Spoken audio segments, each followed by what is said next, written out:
I want to introduce Father Chad Ripperger. Father is from the Diocese of Tulsa, of course. I think all of you know his background. He has started a Society of the Most Sorrowful Mother, and he might want to tell you more about that. But I just want to welcome you and just immediately turn it over to Father. So, Father, I want to thank you for coming, and we're all excited to hear from you. Thank you very much. God bless you,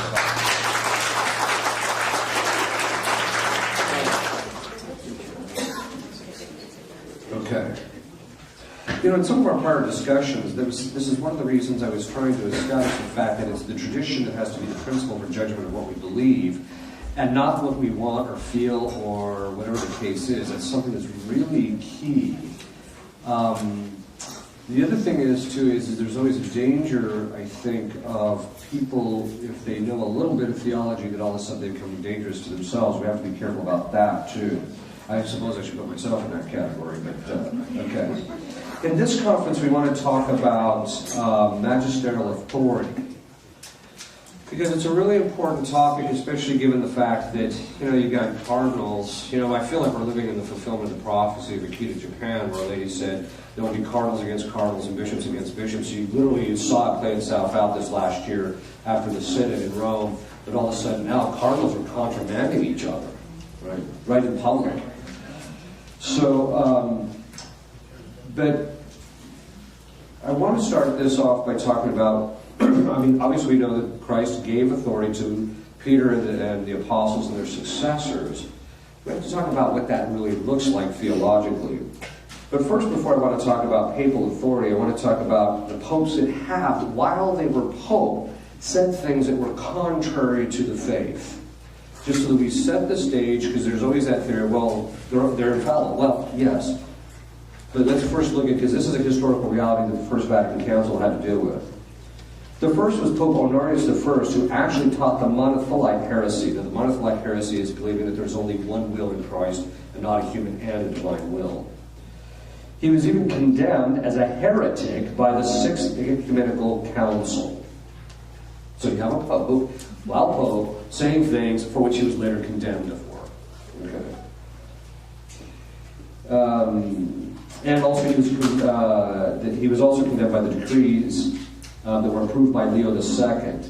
Pope Martin I, along with the Third Council of Constantinople, condemned the monothelitism of Honorius I. There is an example of the condemnation of Pope Nicholas I, who held that aside from the Trinitarian formula, one could baptize in nomine Christi. In other words, the Church has always taught you have to baptize in the name of the Father, the Son, and the Holy Spirit. Amen. You have to baptize in that Trinitarian formula, and that to baptize in the name of Christ does not suffice for baptism, but he said it did.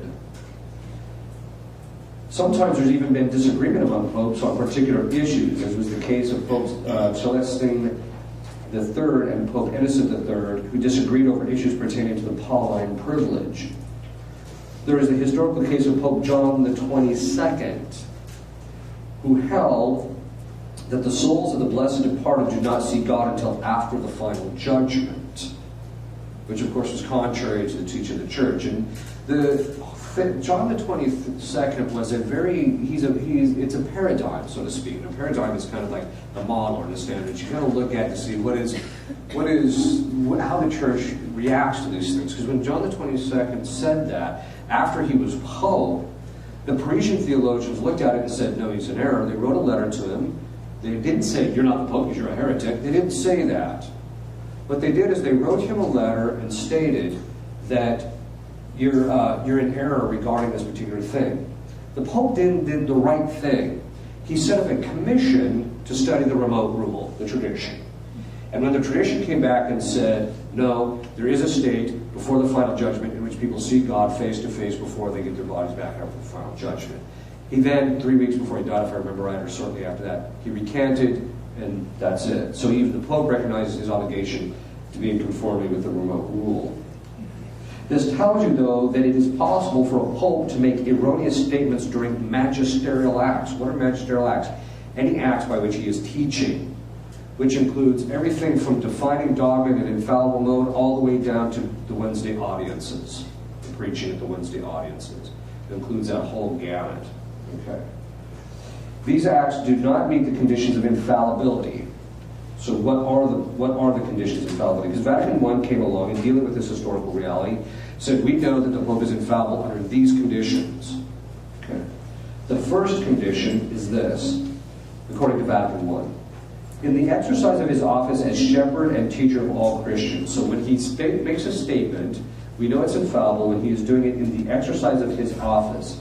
This essentially means that the Pope, when making a declaration, must speak as the supreme head of the Church. By supreme, we mean that he is doing by virtue of his teaching office as Pope, and not as a private theologian. Here the Council is making a distinction between the Pope speaks by virtue of his office and when he does not. Second, he has to do it in virtue of his supreme apostolic authority. This indicates that there's different levels of magisterial, different levels of papal acts. Not everything, if the Pope coughs, you don't write it down because it's infallible. The fact of the matter is that there's all different levels of his teaching and they have to be treated very differently. So it's only when he's speaking in the very highest level of his office that we know for a fact that it's infallible. By apostolic, we mean that he is using the authority that comes directly from Peter, the apostle, from Christ to Peter, to his successors. The third condition is that he defines a doctrine concerning faith and morals to be held by the whole Church. So it has to be in the area of faith and morals. It can't be about astrophysics or global warming. Right? Now, he can talk about the morality of how we treat the environment, but to talk about whether there's a global warming or not is outside his office. Second, it has to be held by the whole Church. And basically this means that it precludes disciplinary matters like the Code of Canon Law. The Code of Canon Law is not infallible. It's just a code that tells us how we're supposed to behave in relationship to what the Church teaches, etc. And because the Code of Canon Law only pertains in the Western Church for the West, and in the Eastern Church, the Eastern Code of Canon Law to the East, there's not infallible to be used when they promulgate those. Now that doesn't mean that there's not statements in there that aren't infallible, but that's because of things that occur prior to that. The First Vatican Council essentially states that under certain conditions, and only under those conditions, are we assured that the statements being made by a pope are infallible. Outside of these conditions for infallibility, we do not have the same degree of certitude about the truth of the judgment of the Holy Father. There are members of the Church, of course, who treat everything the Pope says as infallible. Quite frankly, this is not the mind of the Church. It's very clear. The Church set up conditions under which we know that he is infallible. Outside of that, we don't know if what he's saying, we don't have the same degree of certitude that what he's saying is infallible. To treat it as infallible is contrary to the teaching of the Church. In fact, it's proximate to heresy because it rejects the precise formulations of the conditions of infallibility as laid down by Vatican I, by essentially saying that the Pope is infallible regardless of conditions. The other thing is, too, is that you're opening yourself up to easy historic attack. Why did the Vatican I put these conditions? Well, one is because they had historical instances of popes who had said stuff contrary to the faith when they were popes.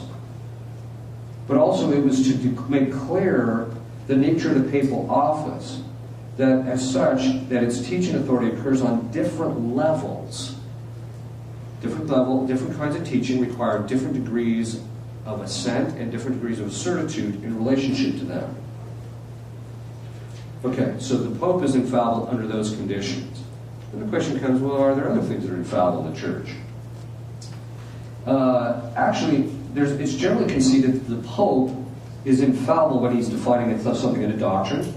Oh, by the way, he has to be defining it, which means he has to be putting an end to the discussion and that it is irreformable.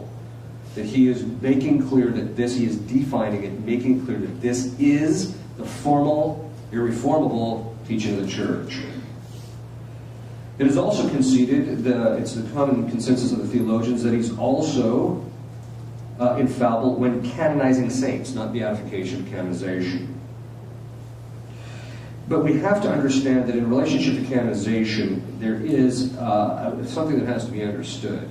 Because today people are rejecting the infallibility of canonizations because they think it means that the person led a saintly life. It does not mean that at all. That is not what canonization means.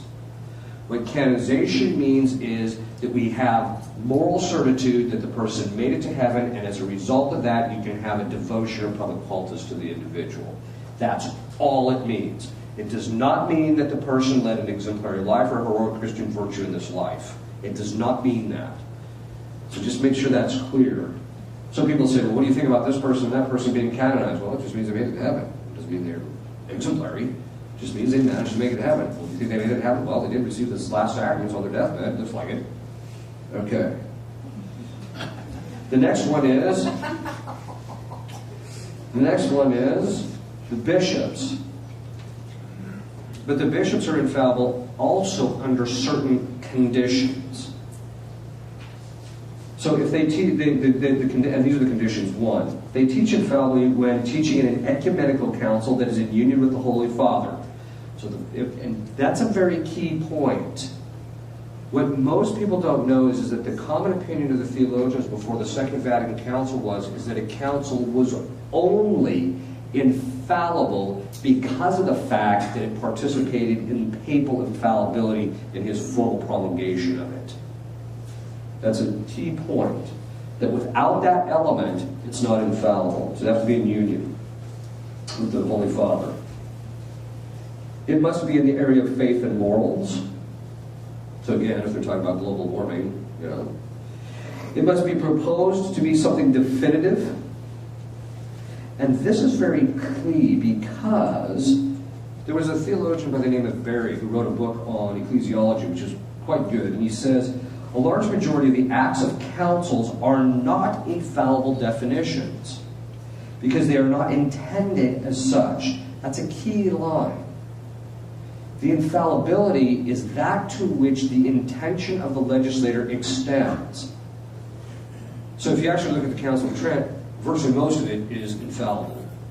But if you're looking at stuff in Vatican II, because the Pope, who's the one who promulgates it, he did not have the intention of declaring any of it infallible, and he said so repeatedly. And therefore, nothing in Vatican II is infallible except that which was already infallible by the prior teaching. So he has to have the intention of definition. So we have to be careful. Because people say, well, it's in the council, therefore it's infallible. No, because you hear that all the time with Vatican II. Vatican II is an ecumenical council, therefore it's infallible. No, that's not true. The church herself, this is why I keep telling people, quit thinking outside the box of the Catholic Church. The church herself has said, these things are X, therefore they're X. You just don't sit there and argue. The Pope says, I didn't have the intention of defining anything. That's it, it's over. So we shouldn't fall into the error that everything in the council is infallible. Just because a particular document or part of a document of the council does not enjoy infallibility, however, does not give one the latitude to simply dismiss it or believe that one is not bound to follow it. In other words, there's a lot of stuff in Vatican II that is not infallibly proposed. It doesn't mean it's false. Outside of these conditions, the Pope and the councils can err. Again, it should not be presumed that they have erred unless it is clearly demonstrated. One of the things I think they need to put back into practice is before the council, lay people were forbidden to engage in public debates and discourses in matters of philosophy and theology precisely to avoid the problem we have now where everybody's got their own opinion and you watch these blogs and it's all over the map and there's just nothing but confusion. As a matter of piety, although in the past they did allow lay people, they had to get permission in order to be able to do so. So there were ones that were given permission because I think they should. As a matter of piety, one ought to try and reconcile the teachings of various popes. Even when a pope or an ecumenical council says something contrary to the faith, that does not give one the permission to reject everything that he or the council has said. So you get people who say, well, there's this problem with religious liberty that the Vatican Council, so the Vatican II is all bad. No, sorry, that's not how this works. You throw the baby out with the bathwater. And quite frankly, that's theologically dangerous because there's stuff in Vatican II that's in fact infallible. So you can't just chuck the whole thing. This is why someone asked me, what do you think of Vatican II? I said, well, it's one of those things you got to go line by line through it. Literally.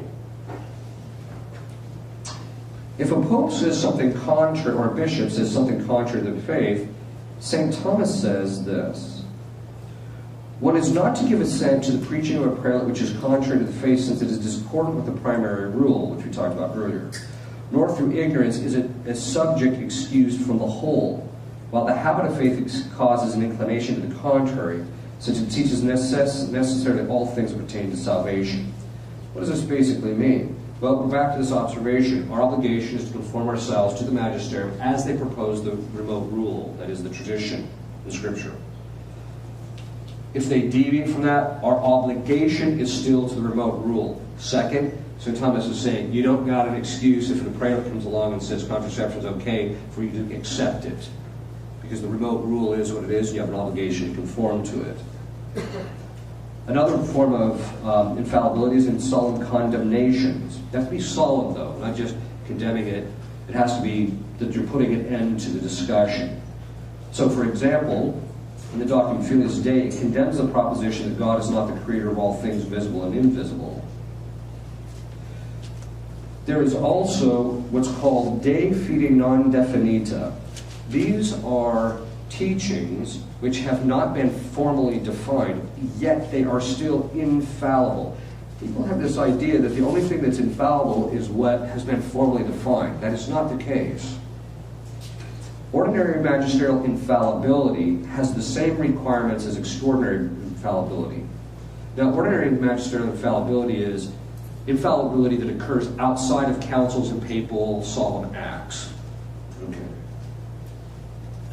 In this sense, it occurs when the bishops are dispersed throughout the world, teach something regarding faith and morals.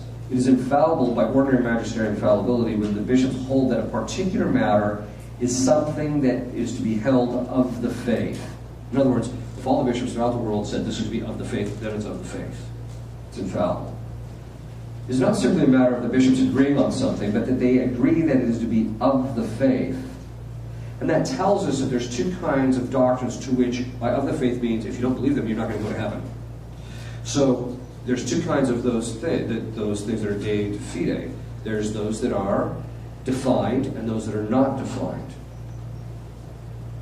An example of that, of a de fide non definita, is women cannot be ordained to the priesthood.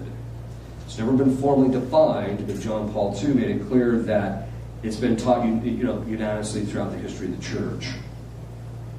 Another area we talked about a little bit in Tuus Libenter, but also there are various councils of the Church, the Council of Orange, Council of Trent, Pius IX, among others, there's numerous ones, have said that the fathers of the Church, if there's a consensus on a specific doctrine that is to be held of the faith, then it's de fide. If you don't believe it, you're not Catholic.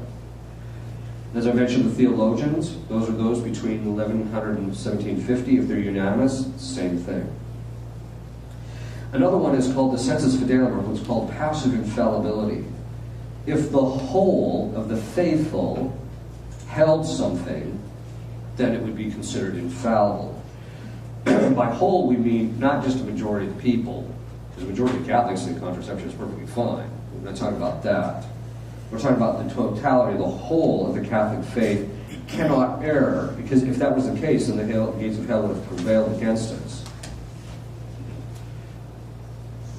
So what do we do when you don't have something that's infallible? How do you treat those doctrines which aren't infallible? That's the question. Well, here the Church herself lays out how we are supposed to approach this. It actually appears in Vatican II. But here's the thing.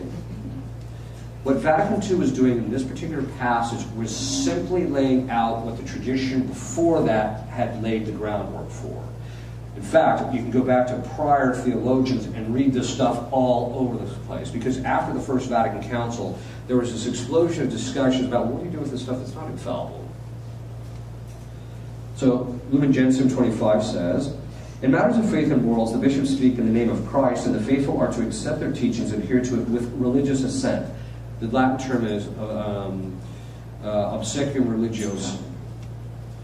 This religious submission of mind and will must be shown in a special way to the authentic magisterium of the Roman pontiff, even when he is not speaking ex cathedra. That is, it must be shown in a way that his supreme magisterium is acknowledged with reverence. The judgments made by him are sincerely adhered to according to his manifest mind and will. His mind and will in this matter made known either from the character of the documents, from the frequent repetition of them, or from his manner of speaking. Okay, so here's several things. First, it's clear that not everything the Pope says is infallible. Second, that this religious assent that we have to give to it, Adolf Tanqueray puts it this way: one is not certainly bound, therefore, to these declarations to assent of faith, but internal, to certainly bound. In other words, it means that we're not bound to hold certain things that are not infallible, with the same kind of faith that we are in those that are actually are.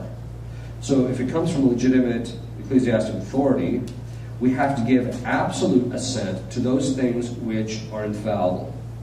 But to those that aren't infallible, he says, quote, nor is it absolute assent, since the decrees are not infallible, but is prudential and conditioned, so far as the presumption rests with the superior in the matter of faith and morals. So basically what he's saying is that, normally speaking, you should believe what the magisterium tells you, even if they're not speaking in matters infallibly. But what does he mean by this, prudence and conditioned? The Latin word is conditionatus, which means that the assent that one gives is based upon the understanding that comes from the nature of what is being proposed for assent. That is why it is translated as conditioned. What are those conditions? Well, those are the theological notes again.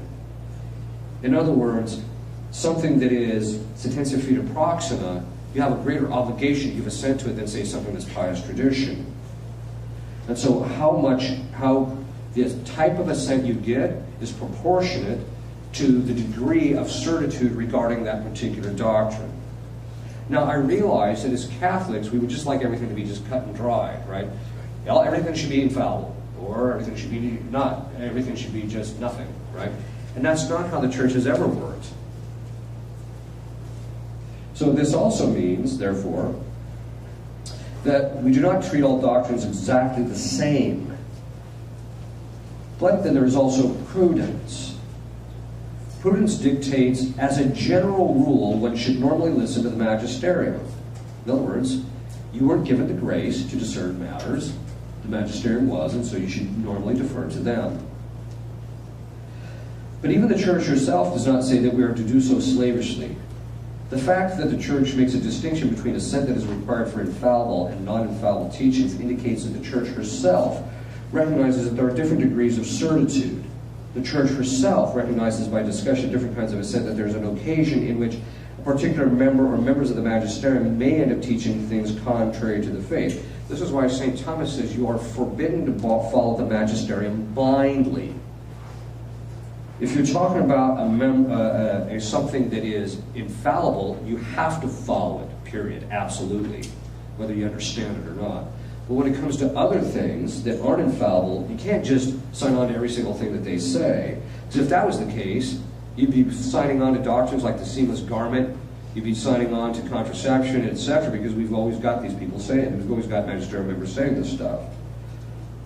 So then the question becomes, okay, well, what do I do to keep myself from falling into heresy? If I can't follow blindly, it's not me who makes the determinations. How do I know that I can do that? How do I know what to do so I end up going into heaven ultimately? The question then becomes this: what do I have to do to avoid ending up in heresy myself? So we know that if you take a look at the way the tradition has treated these things, these are the following principles. First, all principles that govern rational thinking must be adhered to in order for a particular teaching of the member of the magisterium to be held as true. Since truth is one, any contradiction of self-evident metaphysical and logical force principles automatically discredits what any magisterial member would say. In other words, if you're not following the principles of right reason, you don't have to follow them. So, for example, the principle of non-contradiction. So when the principle of non-contradiction says, the formal definition or formal formulation is, thing cannot not be and be in the same time in the same respect. It just means that something can't contradict itself. So if a member of the magisterium comes along and contradicts what, when he says, "I don't believe, you don't have to believe that Christ, you don't have to believe that Christ was raised from the dead in order to be saved," we know that's not the case because he's contradicting something that's clear. The statement is clearly contrary to right reason or the natural law. So when someone says that contraception is okay, we know that's not the case because the natural law is very clear. Contraception is contrary to the natural law. 3, the persons interpreting the statement made by the member of the magisterium must A, have a true grasp of the church's actual teaching on the matter. Now let me make this very clear. I don't care how many books you've read, it does not give you the proper grasp necessarily of the material. I always come across people who have read gargantuan amounts, and there's always some gap in their knowledge which has ended up causing them to end up in error very easily. So they have to make sure they actually do understand. The second thing is, your understanding is not the principle of judgment. It's what the church is taught. So, again, I'll say to people, the church has always taught X. Well, I never heard that before. So, and your point is? So as if somehow or another their knowledge was the standard of truth here. And B, have certitude about what the actual magisterial member said. This is again a big problem. So you see the Pope sometimes will make statements, and the next thing you know the media has them all over the map. You're like, where did I get that from? 4, any statement that is contrary to divine positive law, that is revelation, as the church has always understood it. That's the key line. As the church has always understood it, one is bound, if there is a statement contrary to that, one is bound not to follow it. This is based on the Vincentian canon that's been taught always, everywhere, and by all. It is not a matter of what the private individual thinks is contrary to revelation, but what the church understands to be contrary to revelation. If any member of the magisterium teaches something contrary to divine positive law, one is not permitted to follow that teaching. 5, based upon the principles governing infallibility, all subsequent popes and members of the church are bound by the tradition with regard to those things which are infallible. So a subsequent pope can't decide he doesn't want to be bound by the decrees of the Council of Trent, for example. Popes are also bound by prior non-infallible teachings of the magisterium, which are taught in the tradition unless they speak with a higher magisterial voice. Essentially what this teaches is that if a number of popes were to teach something in a general audience or the like, then a subsequent pope proposes a teaching in an encyclical, we would normally be bound by what's in the encyclical, and not by what the popes have said in their general audiences, as a general rule. 7, we're bound, normally, by the non-infallible teachings of the Pope and Magisterium. When popes make non-infallible statements, if those statements appear to be erroneous, they must be judged in light of the tradition, because the tradition is the remote rule. This is the gist of what Pope Benedict XVI calls a hermeneutic of continuity. It essentially establishes the tradition as the remote rule and the principle of judgment of subsequent magisterial teaching. However, one should not simply presume that because the Pope is saying something in a non-infallible manner, that one should immediately presume it is erroneous. The benefit of the doubt is always given to the magisterial member unless there's sufficient reason to the contrary. When papal documents or teachings conflict with what curial members of the popes, of the bishops teach, that which is minor gives that way to that which is greater. So Pope Nicholas I said, since according to the canons where there is a greater authority, the judgment of the inferiors is to be deferred, namely to be annulled or to be strengthened. In other words, if there's a superior who comes out and says, like if the Pope comes out and says something, it trumps what a bishop says. Greater weight is to be given to more than one Pope who speaks on an issue than to just one Pope. Again, as a matter of rule, providing that the one Pope isn't defining something or speaking with a higher magisterial voice. And if a subsequent teaching does not address a prior teaching and the prior is more founded on the deposit of faith and tradition, one is free to adhere to the prior teaching unless the subsequent teaching is stated in a more authoritative way. 11. In questions of doubt, since even the popes are bound to the traditions, as is evidenced by the papal oath, Favor in questions of doubt normally fall to the tradition. In other words, in matters of doubt, you just follow the tradition. This is based upon the principle that even the popes are bound by the tradition as a matter of precept. 12. Where there are two conflicting teachings of a non-infallible matters are proposed, the magisterium has the obligation out of charity, justice, and prudence to clarify the teachings and pronounce a judgment. As a matter of prudence, one should normally suspend one's own personal judgment about the thing until the magisterium has passed judgment on a particular matter. The final judgment of the magisterium, that is, if it's infallible, is final. 13. Current disciplinary norms of the magisterium bind in the form of conscience. This principle would hold true unless there is something contained in the current disciplinary norms which is clearly contrary to the positive faith of the Church's constant moral teaching. So if the Church puts out, say, a new law on fasting, you have to follow the new law on fasting unless it's contrary to the divine law. 14. One is never free to make oneself the principle of judgment. This follows from the fact that these are matters of the intellect and not of the will. Therefore, they are matters of judgment, not choice. 15. In matters of doubt, because I get this from time to time, people say, well, we want to let our own children choose. We want to let our own children choose what they believe. Sorry, it's not how it works. Because it's not a matter of choice, it's a matter of the truth. The truth is a matter of the intellect. In matters of doubt, where the popes have not clarified or made a determination, or none of these principles apply, then we may follow the principle of St. Augustine, or at least it was true to St. Augustine. In necessary things, unity. In doubtful things, liberty. In all things, charity. Okay. So, just to recap just a little bit. It means that there are certain statements of the Church that are infallible and some are not. Those that aren't, there are different degrees of certitude we have about that, and the Church expects us to give consent to those based upon the different degrees of certitude. Pope and magisterial members can't fall into error. When they fall into error, you go back to the remote rule, which the tradition has always taught. But you have to be able to make sure you know that it's truly in error. Because I get a lot of people who say, oh, the Pope said X, Y, and Z. What do you think of that? Well, that's what the Church has always said. Oh, all right. So, usually they get mad because they're very attached to the particular thing that they've said. Now, St. Thomas makes a very interesting observation. Yeah, he asks the question, what's the difference between faith and opinion?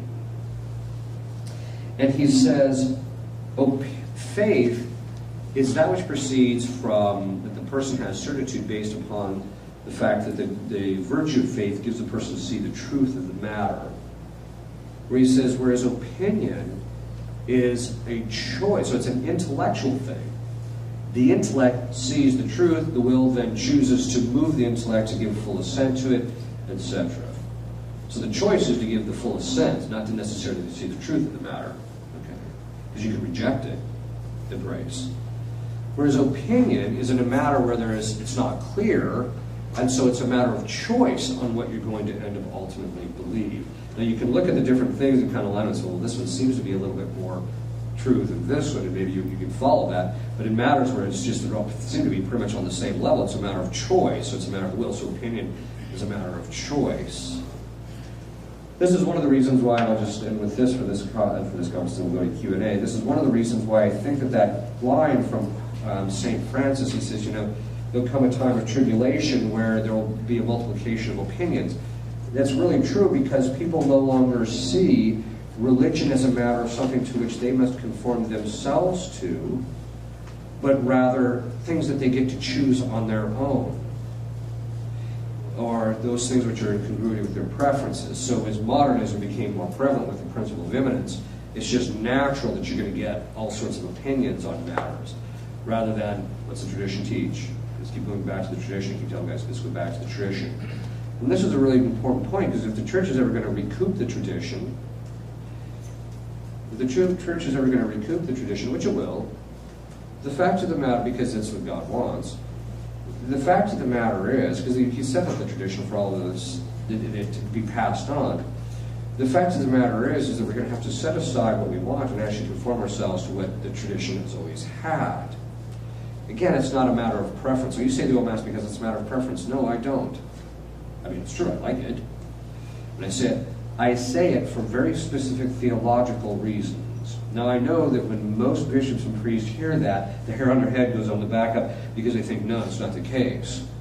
It's just you know, you happen to like chocolate ice cream, I happen to like vanilla ice cream. That's not what we're talking about here. St. Thomas says, he enunciates this principle. It's a principle of reason, right reason. First principle. Any two beings that are in the same category of being, if they're different, de facto one is above the other, higher in the order of being. This is an important point because everybody's got this idea that everybody's opinion is on equal level. No, it's not. The fact of the matter is that some people are just right, some people are just wrong, for one thing. But in matters of opinion, some people's is actually more agrees with reality than the others. And so when you're talking about the matters of opinion, which is the same category of being, one of them is going to be better than the other in relationship, or one is going to be more true than the other. Okay. That all being said, it means, okay, so the tradition has a binding force. We have an obligation, normally speaking, to follow what the Magisterial proposes us from that. And then if they err, what are we to do? We are to go back to the remote rule. That is the tradition, and that's what we're to follow. Okay.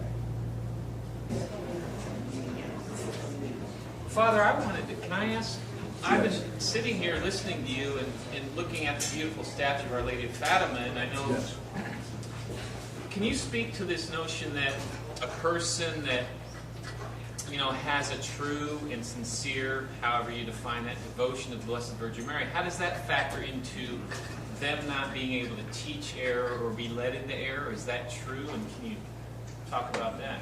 I'm not sure I follow the question. That if you're devoted to Mary with respect to doctrinal matters, you won't be led into error. Is that true? Generally speaking, I think that's true. It's not an absolute, but yes, I think so.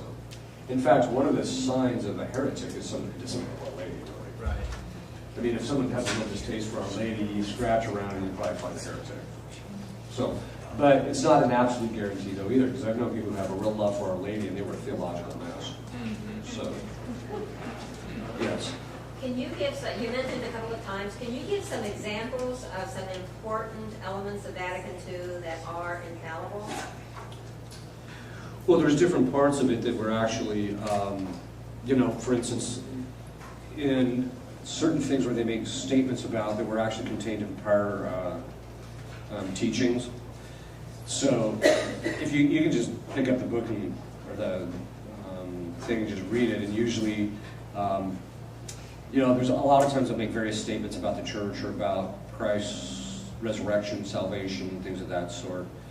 My own personal opinion is that the tract I read on Lumen Gentium, where you had to give religious assent to the teachings, I personally think is infallible based upon ordinary magisterial teaching, because that's pretty much has been the constant teaching. So, so you know, things like that. I mean, there's some in there. You have to kind of wade through it, though. And some of it is not really written very clearly, so you got to find out, what does that mean? One time, this professor was reading this document by a Holy Father, and the Holy Father made this statement, and he says, "What does that mean?" I said, "I don't know." He said, "What do you mean you don't?" "I don't know. I don't know what it means. I don't even know if he knows what it means." Because literally, when you read the statement, it just didn't seem to make any kind of sense. So, but anyway, that being said, I think that you can sit down and actually go through some of it, because some of it is actually stuff that's been taught in prior. There's a few mentions. Well, even for example, here's one. They talk about how when the Pope speaks on faith and morals, if you speak and under these certain conditions, he's infallible. This is at Vatican II. Well, that's right, Vatican I. So that's an example. So not everything in Vatican II is bad. Yeah. What do you think of a communion mass, the priest, communion service? When the priest isn't available. Yeah, and anybody goes up there. I have a very different mindset when it comes to the sacraments than I think most people do. First, I don't think that, while it's salutary for people to receive the sacraments as frequently as possible, I don't think that principles and safeguarding the sacraments and safeguarding doctrinal matters should be compromised in order for people to be receiving them. So that being the case, I don't see the necessity of people having 24/7 access to the Blessed Sacrament. In other words, if there's a day that a priest isn't available, then there's just a day that people aren't going to get to Mass. I don't think it's necessary to have that. What's really, if you look at it, what some of it is, not all of it, but what some of it is certain people in the church want rid of the priesthood. And basically what they want to do is put the lay people in charge, and then eventually the lay people will just be running everything, and then the priest just kind of shows up. Maybe in the future they'll let lay people consecrate, etc. And then they'll just distribute this stuff and just let lay people run it all. That's what they really want. They want a church without the priesthood. Yes? When I introduced the notion of prayer, in other words, it's What's that? wonderful. I appreciate everything that you say, that something is de fide and all that. And I accept this, or, you know, whatever a church says. I have to ask myself, what does it mean? And perhaps St. Thomas figured out what he wrote by being on his knees. Yes. And I know I'm introducing a subjective note, you know, like the Trappist. Merton went that way. I don't bring up a controversial figure, but there is something with contemplation. The Carmelites, St. John of the Cross, Teresa of Avila, these kind of people, they saw suffering and the meaning of Christ's life and what the church was teaching in the light of prayer. And can you comment on that?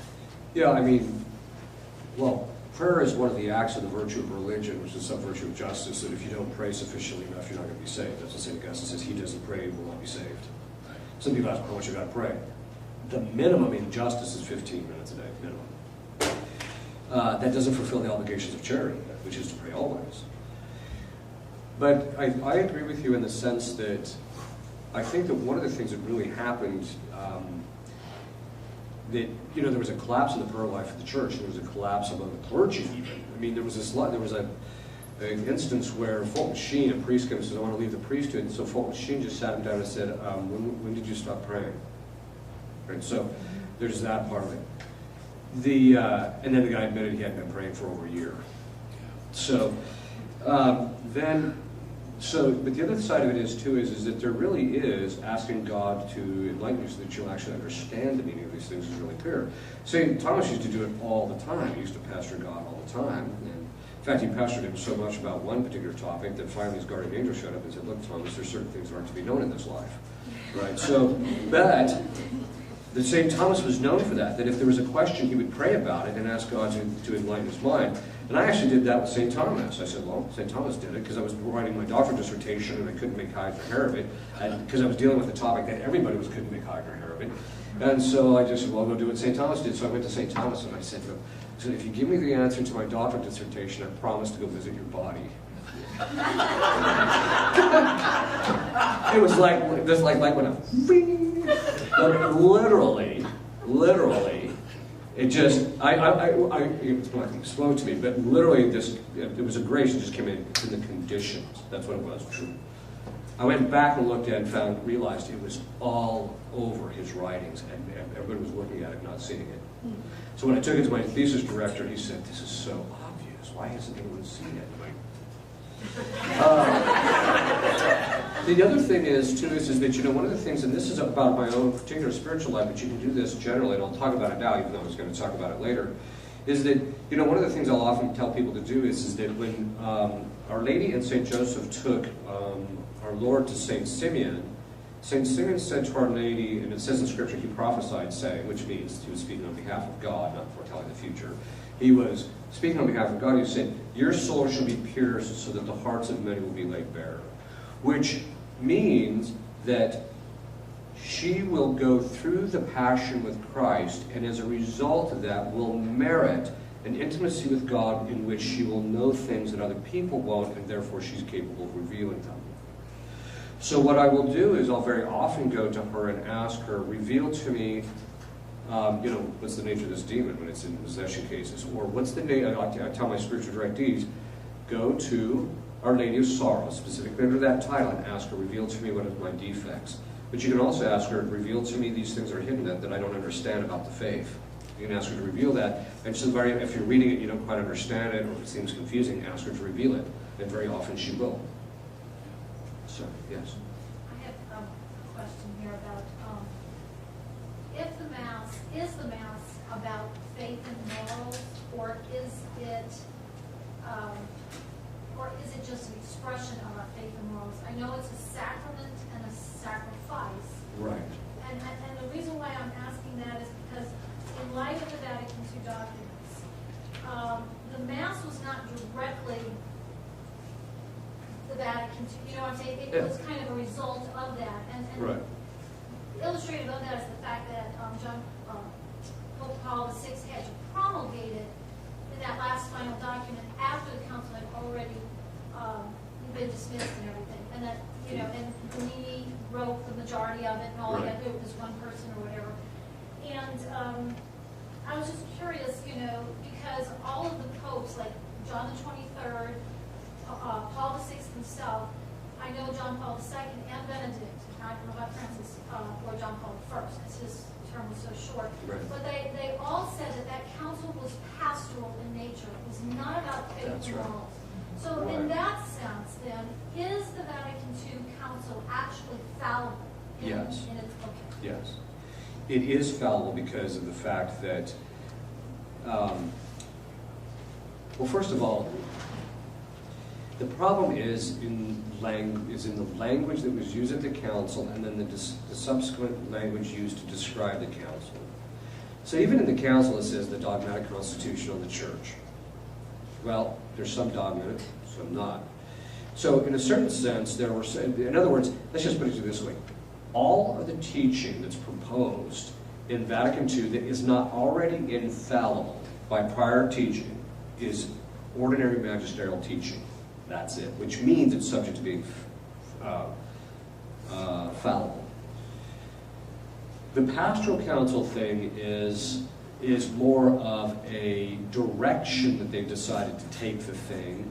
And for me, the term pastoral is a mixed bag, because there is authentic pastoral discussions. How do you get this person who rejects X teaching to the point where they accept X teaching and lead a better life? Or how do you get this person who's, not fully understanding the principles, or they understand the principles, but they're not leading a full life? How do you get them to that? So I can understand that there's a pastoral approach where you need to get people where they need to be, or get people to understand or believe what they need to believe. I understand that. But the problem is that's not so there is a legitimate use of the term pastoral. The problem is that in my estimation, most of the modern theologians using the term pastoral is just another term for saying a practice that is not in congruity with what the church has always held or taught. That's what that really means for a lot of them. I just take a pastoral approach. Oh, so you're letting them live in sin, that kind of a thing.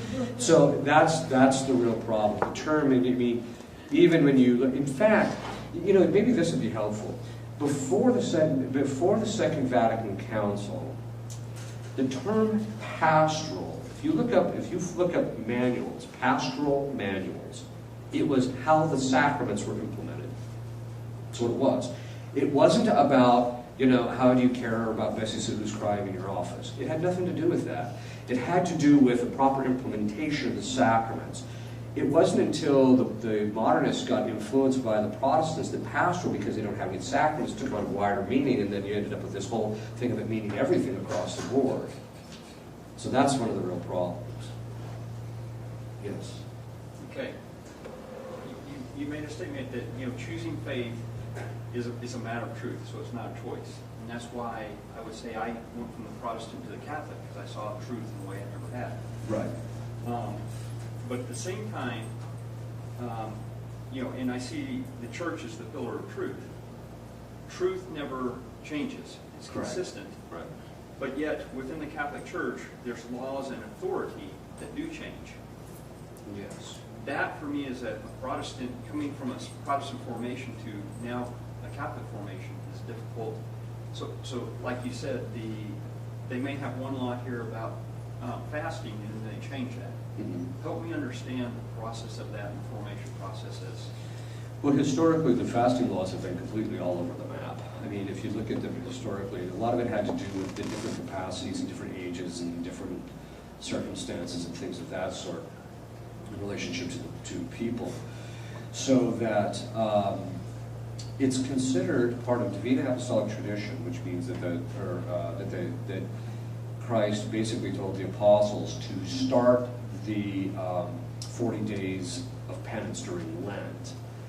But the form that that particularly takes can be up to the judgment of the particular members of the Magisterial in relationship to how it's going to be implemented based upon people's capacities, the circumstances, etc. So, and so there, you can have a general principle. Let's put it this way: there's two kinds of principles, and when you're talking about, like for example, changing the laws of the laws of the church, of course, have to congruent with divine positive law and natural law. If they're contrary to it, you just ignore it. But of those things that don't necessarily fall within that category, there's two kinds of principles. There's those that apply everywhere and in all cases. So,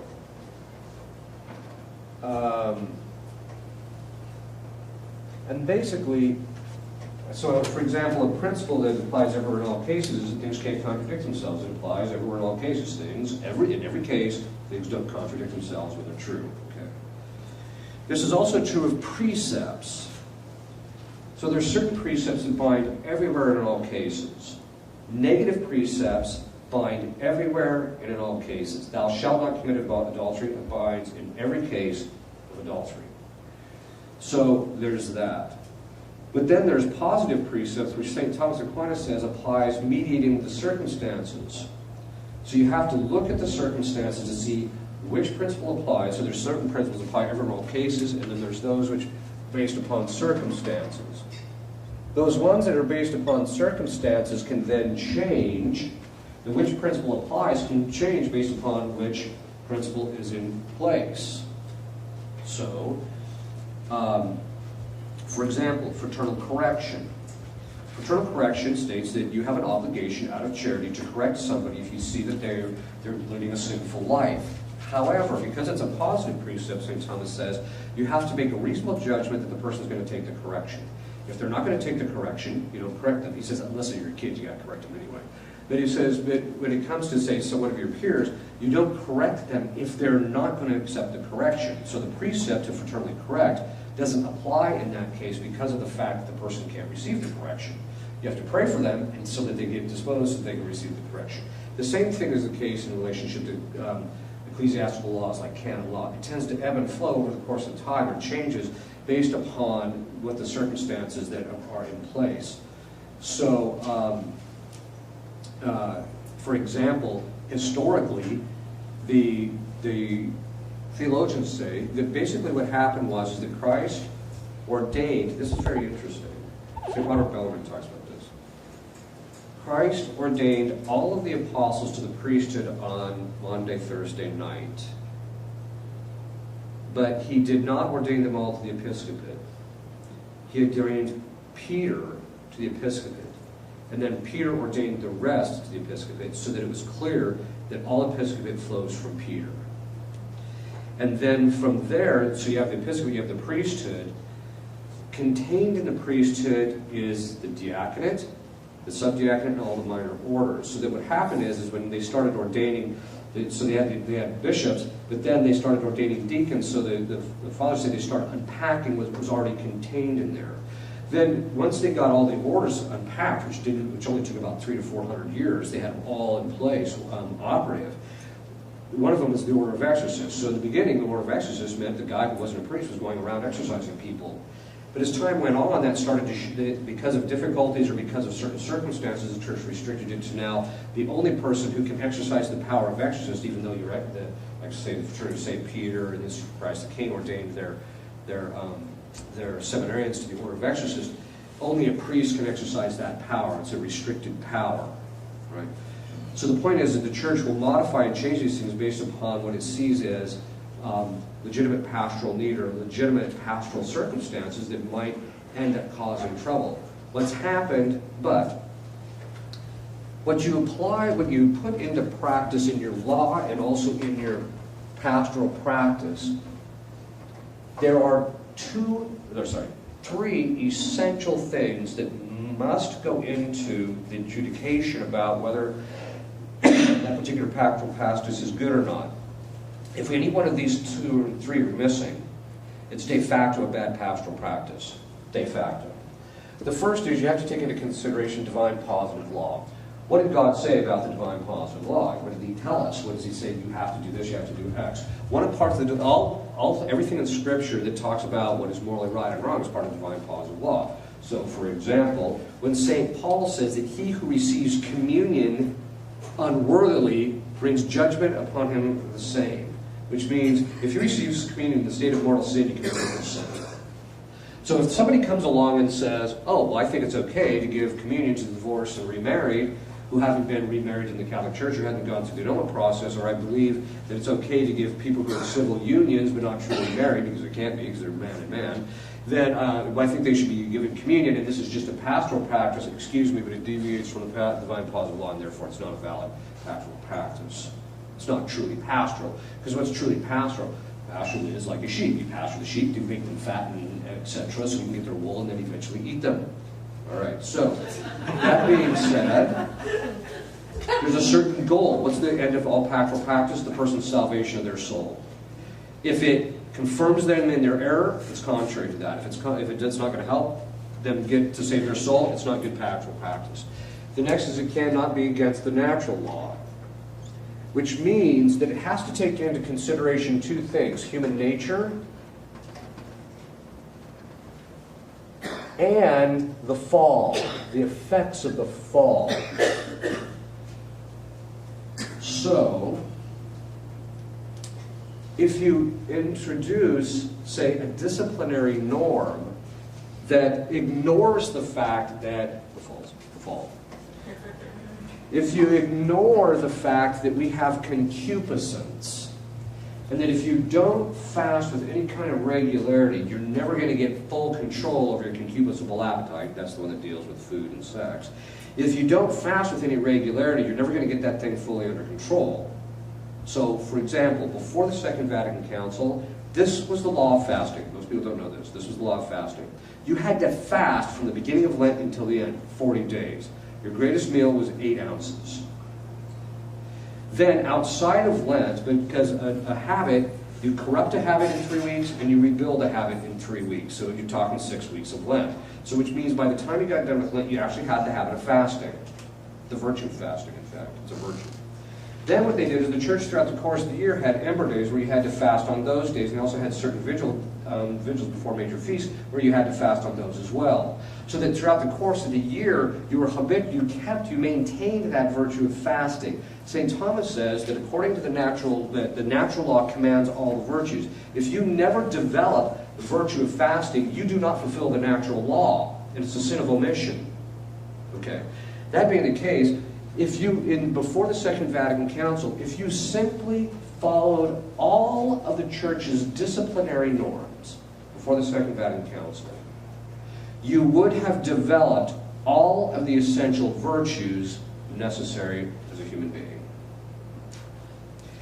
After the Second Vatican Council, they started following the way of concupiscence and ignoring this thing. Oh, people are good. They don't need to do all of this fasting. Why do we have to do all of this stuff? They got rid of it, and so as a result, it did not.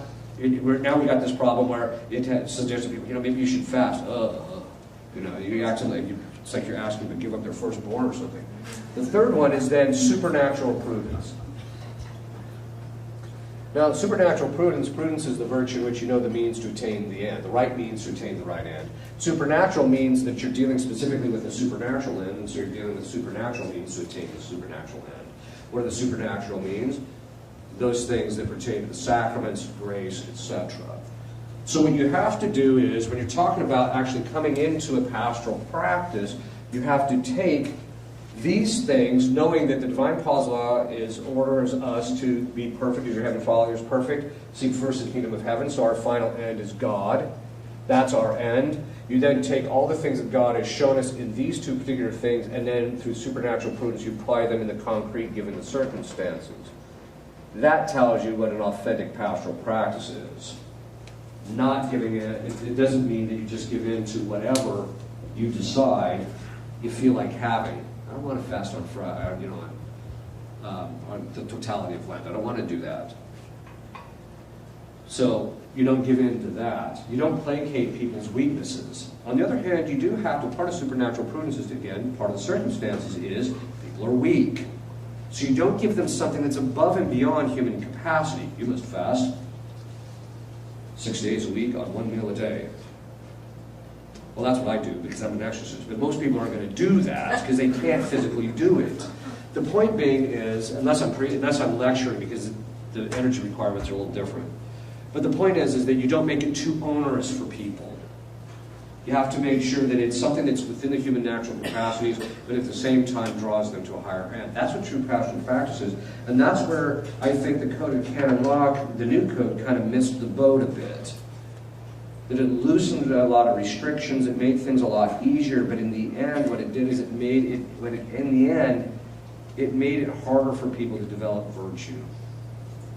Because most people, I hate to say this, most people do not have sufficient interior motivation and drive to pursue perfection all the way to the end, the grind, the pain, the difficulties, the darkness, all that to get there. Most people don't have that.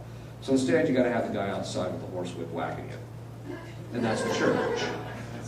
Most people need that. We know this with our kids. If you don't keep discipline, this is what's going to happen. So what happens is we've lost the discipline within the church and everything's collapsed. And now people, and you see this, there's this constant tendency towards placating the fall. So you see this, first we went from, originally I think it was 11 days of holy obligation to 8, and now we're down to 4, and now there's only 2 in this country that you have to, unless it falls on a Monday. Certain ones fall on a Monday, then you're just like... Italy has 18. Yeah, exactly. So what's happening is we're going the way of all flesh, they say. And I think that that's one of the things. Or another thing that I think is really... this is something I kind of got myself in a little bit of trouble. It's kind of like I lob the bomb and then watch everybody blow up, right? What happened is I made the observation, and it was a legitimate consideration. I wrote this article and I basically said, look, one of the real difficulties that's occurring right now is people fail to understand that human beings have concupiscence and we're easily drawn into sin unless we're careful. So I made the observation that, look, to talk about anatomical details of NFP in a group where couples are present or already struggling to be chaste is absolute spiritual suicide. Because you're talking about anatomical details that they got to keep their mind off of anyway at the current moment. So I basically said, look, if you're going to teach anything about NFP, you teach the conditions under which it can be done, you teach about the philosophy and the theology behind it, and then if they need to know it after their marriage, they go see a clinician who can sit them down and tell them this is how they do it. Ooh. It was like, because for some people, NFP is the 8th sacrament. And so it literally degenerated into a 2-year knockdown, drag out in the periodical. Of course, I just stayed out of it.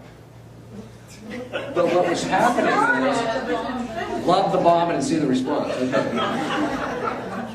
The point is that it failed as a pastoral practice to teach anatomical details in an NFP course for couples getting married is a bad pastoral practice. I'm not saying you shouldn't teach them other aspects of NFP, just saying anatomical details. Is bad pastoral practice because it fails to take into consideration human beings under the fall, concupiscence. So that's why it's bad pastoral practice. That's an example of it. So that's what people have to kind of keep in mind, I think. That was a long-winded answer to a short question. Yeah. Got another question. Hopefully it's shorter than the last same one. line. A couple times you've alluded just about staying under the authority of the church and how that brings protection. Yes. Can you just elaborate just for a little bit on that? I'm going to do that tomorrow morning. Okay. Got it. Yes. This says in the last talk you did a while ago, that souls in hell, they stay there or can they come back here and mess with us? They can, okay. Under certain circumstances, it's the common opinion of exorcists that they can come back and mess with us. Like Judas, when you say Judas, so is that actually the demon that entered Judas? No, that was Judas himself. Judas, so he Yeah. comes back. And the most exorcists agree that they're called disembodied spirits. Most exorcists agree that they can do this. tends to be a couple of conditions. One, it seems to be, I've only had one case where the head possessor was a disembodied spirit. It's almost always an angel. There's that lower level disembodied spirit that's part of the equation. They also have to be people who are particularly evil.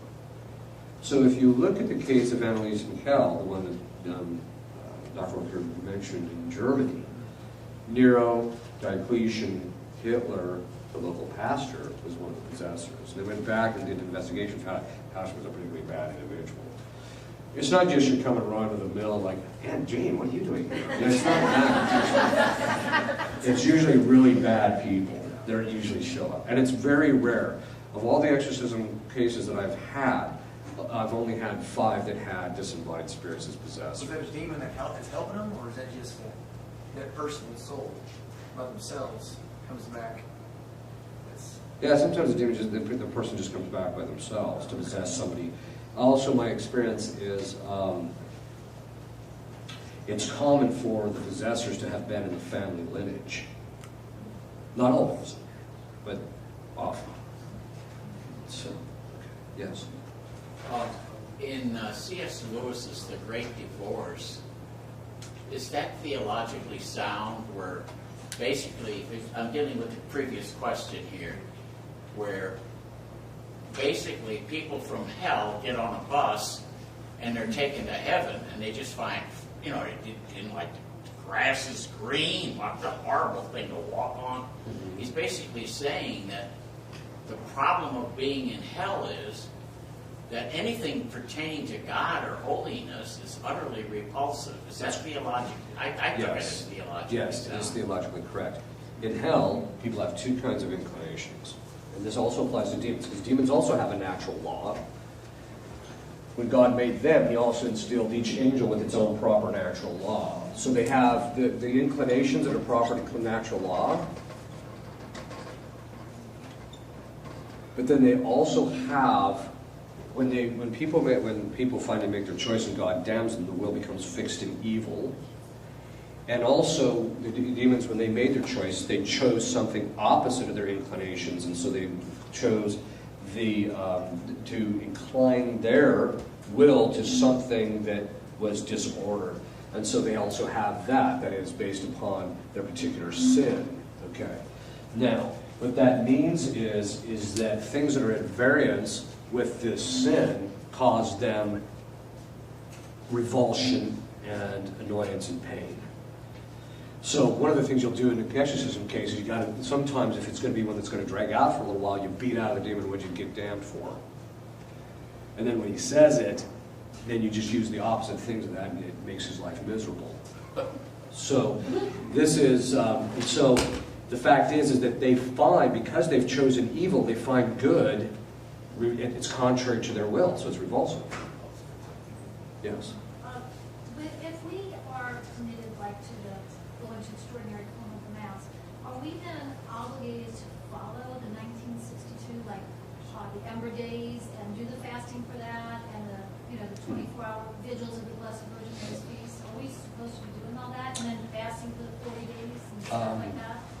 I would recommend it, but here's the thing. So I would recommend. Here's the thing. So in relationship to the 1962, the Vatican basically said that there's 2 different things. There's those which are proper to the ritual itself, and that you are required to do. So, for example, you have to say the Mass of Ember Days on those particular days, the Mass. But as to the disciplinary norms that are out, that do not touch on the ritual, I do have a theory, by the way, having written books on psychology, is why when you step up to a board you can't write. The disciplinary norms that do not touch directly upon the ritual, you have to follow the current law in force. So. Sometimes it's hard, people go back and forth. And I wonder, It is, yeah. That seems kind of... Well, that's one of the reasons I recommend that people actually just follow the disciplinary norms is just for their own virtue. I mean, if you just do that, and just your own practice. What you're bound to is the current disciplinary norms, but what I recommend is that you follow the prior ones.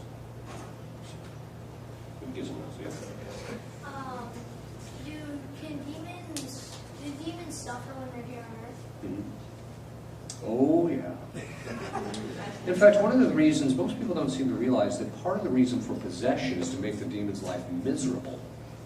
Most people think that it's a form of punishment. So what happens is that they'll take possession of somebody. Now, they get a certain distraction by possessing somebody, so it gets their mind a little bit off of their own suffering, which is why they like doing it. But the problem is then steps the priest, and then their life degenerates from there. Because what happens is that, this is something I learned as an exorcist, seeing it, that you're an instrument of Christ's justice to them. That part of their going through the exorcism rite is extremely painful, and it's a form of punishment, and you are the instrument of that punishment, and that has right order. So when they possess people in this life, it makes them miserable when the exorcism goes on. There's another kind of a flip side to it, which is interesting, because I finally got Beelzebub to admit it once. I said, every time you get someone to fall, it adds to your sorrow, doesn't it? And he said, yeah, it actually does. Even though he's compelled and driven to do it, and he cannot stand the idea of anyone being in heaven whatsoever, he'll do everything he possibly can to keep something. Once it's all done and over with, he suffers the guilt of it, of each individual that he drags down. Yes. So, like a Judas or a Hitler, are they just evil, or are they demon possessed? You know, can someone just be evil on their own without? Yeah, you can just be evil. But normally speaking, if you're really evil, over the course of time, the demons are going to step in and help you out, so to speak. Yes. Can the fallen angels change their mind and convert back? Nope. It's fixed. And actually, that's one of the things I do with the demons. I mean, that's the constant tradition of the church, is that once they made their choice, it's fixed. I actually have got, that's one of the things I beat them up with, that you're stuck in this and you're never going to get out. The other thing is, too, is they'll manifest it in a very peculiar way. You'll say to them, okay, so you were created for X, yes. And you had delight when you first saw that, yes. And you chose this miserable state, even though you knew X, yes. And you knew all the effects of this choice, and they were going to be miserable, yes. And you do it again, yes. Their wills are fixed. They're not going to change. They regret their decision, not because it's like Bill Clinton. He didn't regret the adultery. He regretted getting caught for the adultery. So it's the same thing with, in this particular case. They regret the punishment, not all the misery they're going through, but they don't regret the choice. Yes? I read somewhere, is it true that they hate us so bad and they want to destroy us so badly that because we have a choice still and Yes. they made that decision? They envy us. They envy two things. They envy the fact that we still have a chance of salvation to see God, and they also envy the fact that our life in this, even when it's kind of miserable, our life is pretty good compared to what they got going on down there. And that's why they want to rob it from you. Yes. Can Catholics in the state of venial sin be possessed? Yes, it's exceedingly rare, though. It's very rare. It does happen, but it's very rare. I'm presuming you mean only having committed venial sin and then became possessed. But that only happens purely by the will of God. Or unless you can't, well, let's just talk about that. There's so much information in this area, it doesn't matter. I'll still have plenty to talk about in the next couple of conferences. There's three ways a person becomes possessed. The first is by committing mortal sin. What most people don't know is that mortal sin is an open door. The proper effect of mortal sin is possession. Most people don't grasp that. What that means is that when you commit a mortal sin, you take yourself out from underneath the order of God and place yourself out underneath the order of Satan. There is no limbo here, in this case. So you're either under God or you're under Satan. And when you commit a mortal sin, you're placing yourself under Satan. Doesn't matter whether you want to or not, that's the reality. Once you do that, then it's up to God. So exorcists talk about any mortal sin is an open door to possession. Once you do that, however, it's up to Christ to determine whether he's going to let the demon through the door or not, which he doesn't do in 99% of the cases. Okay. The second kind of way the person becomes possessed is if some grave disorder happens to them, because disorder is the domain of Satan. So when you take something and you use it in a disordered way, you place it under the domain of Satan. This applies even to human beings. So one of the common ways that you see people becoming possessed is through rape, molestation, physical or psychological trauma. That's how you very often see people becoming possessed. People say, well, wait a minute, they didn't do anything on their own. That's true. But this gets into a particular important issue. There are two parts to every sin. There's the culpability of the sin, which is in the individual. That's the subjective part. But then there are the temporal punishment due to sin. There are effects of sin. Now, there's two kinds of effects. There's subjective effects. So every time you choose sin, you get more disordered interiorly. It's harder to be good. But then there's objective effects. I was mentioning this at lunchtime. Let's say, for the sake of argument, I don't have a clue that murder is bad. Now, you'd have to be pretty clueless, but let's just say for the sake of argument. And I'm standing on the top of a building, and I just find it so enjoyable to throw midgets off the building and watch them fly. Isn't that cool? Look at that. That'd be cool, right? All right. I might not be subjectively guilty of murder, but the fact of the matter is there are objective effects of that sin. People are dying here, right? It's the same thing with sin. I tell people like this, people say, I didn't know moral, when I heard this, I just about said, are they that clueless now? When this girl said, she got pregnant because she had violated the sixth commandment. She got pregnant, she says, how did this happen? I'm like, look, there's certain, you may not think that violation of the sixth commandment is morally sinful. That isn't going to keep you from getting pregnant, right? Okay, it's the same thing here. When people commit atrocities, the effect that it has on other people still occurs objectively, whether they want it or not. And that's what actually happens in these kinds of cases of possession. There's certain effects of sin because using a thing in a gravely disordered way places it under the domain of Satan, and so someone can actually, in their body, become placed under the domain of Satan through no fault of their own. It's just the nature of the beast. Okay. So about half of the people that show up on my doorstep are people in that category. The other category I've only read about. So, and I've never seen an authentic case of it. And those are people who, but I have read about them, who became possessed purely by the will of God. Purely. Nothing gravely has happened to them and never committed a mortal sin. So, for example, there was a nun in Iowa who in the 1930s, or was it late 20s? I think it was late 20s. She became possessed. The exorcist got the demon to the point and says, how did she become possessed? What sin did she commit? Thinking that everybody could become possessed because it's more sin. He said she didn't commit any sin. What do you mean she didn't commit any sin? He said, God, and he said, why are you possessing the woman then? He said, there's a sin in the region and God wants reparation for the sin. So they set up perpetual adoration. After about a week to 10 days, boom, she was liberated from the process because the reparation had been made. So and this is a very important point. So those are the different ways that people can actually become possessed. Those by the pure will of God are not too common. Yes? Is there such a thing as generational possession? Oh, yeah. Yeah. In fact, Satanists try to do that. Satanists actually have kids do rituals over them while they're in the womb and outside the womb in order so that the possessor of them can possess them. But where does hexes and curses go in this? That's part of the process. Oh, it's part of it. Yeah. Yes. Yes, a lot of people are under the misunderstanding that all ghosts are demons. What is the Catholic unofficial canon or official canon about ghosts? Okay. Actually, that's interesting that you say that. Apparition. It's interesting that you say that because a number of people also believe the opposite, that all ghosts are people that were alive today, which isn't the case either. Ghost just comes from the German word Geist, which just means spirit, so it's just anything spirit. So when you're talking about ghosts, like for instance, they're in a particular location, in a particular place, there's three kinds. The first is a demon that's just infesting the place.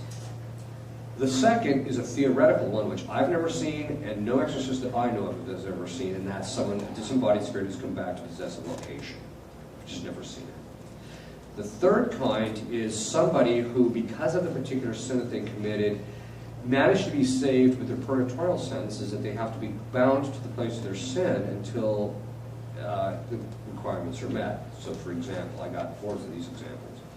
There was a monk one time, after he died, he started appearing in the monastery in his room. And so finally they asked him, you know, what are you doing? What are you doing here? Go away. What are you doing here? Okay. And he said this. He said, when I was alive, I was put in charge of building the monastery, but I violated my vow of poverty by making sure that my room that I built for myself had certain amenities that the others didn't. And so he was stuck in his room until the sufficient number of masses were said for him. So they said the masses, and then shortly after that he stopped appearing. Yes? So you suggest that there's a loss of perspective of one has receives the act of sin? I'm sorry, one more time? So you're suggesting that there's a loss of perspective and blindness that receives the act of sin? In many cases, not all. Yes. And those, an example of not all would be? Somebody who fully knows that blowing someone's brains out is a grave matter, but they want them to do willful. Yeah, it's willful.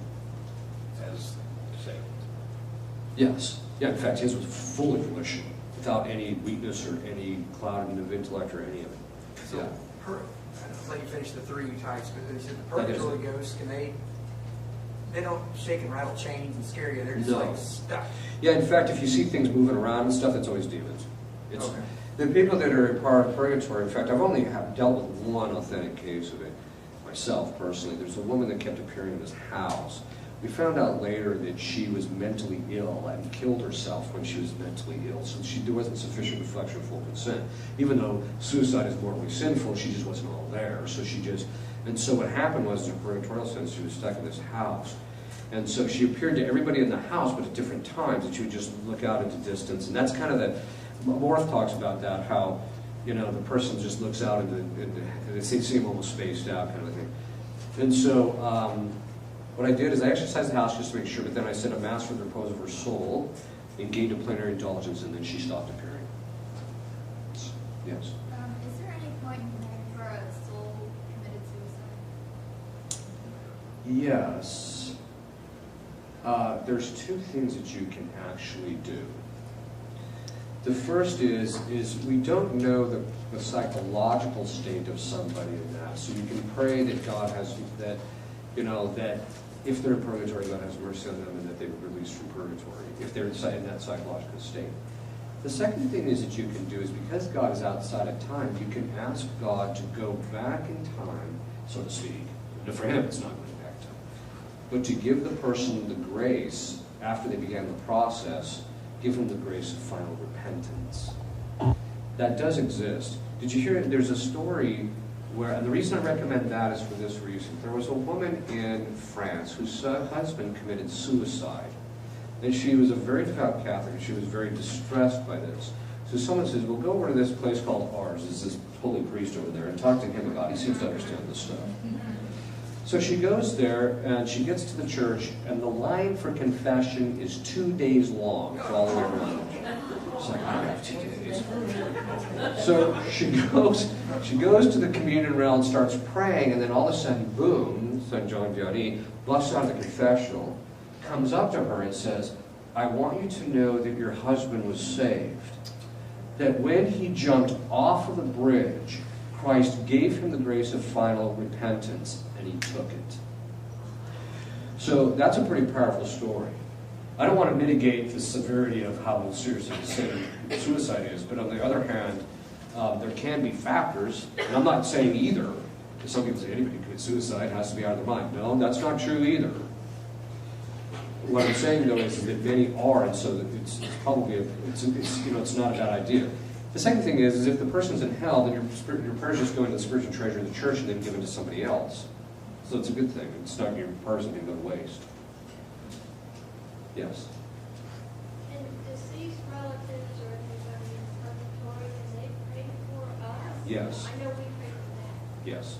They can pray for us because they're in a state of grace, or they can merit, so they can pray for us. We can pray for them. They cannot pray for themselves. We can pray for ourselves.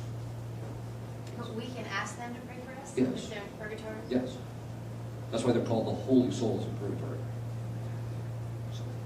Okay. If you'll kneel, I'll give you a blessing. Oh, sorry. One last question. Does asking them to pray for us help them to more quickly merit heaven? No. They can't do anything on their own to speed up the process. Benedictio Deum, omnipotentis, Patris et Filii et Spiritus Sancti, subit vos et semper.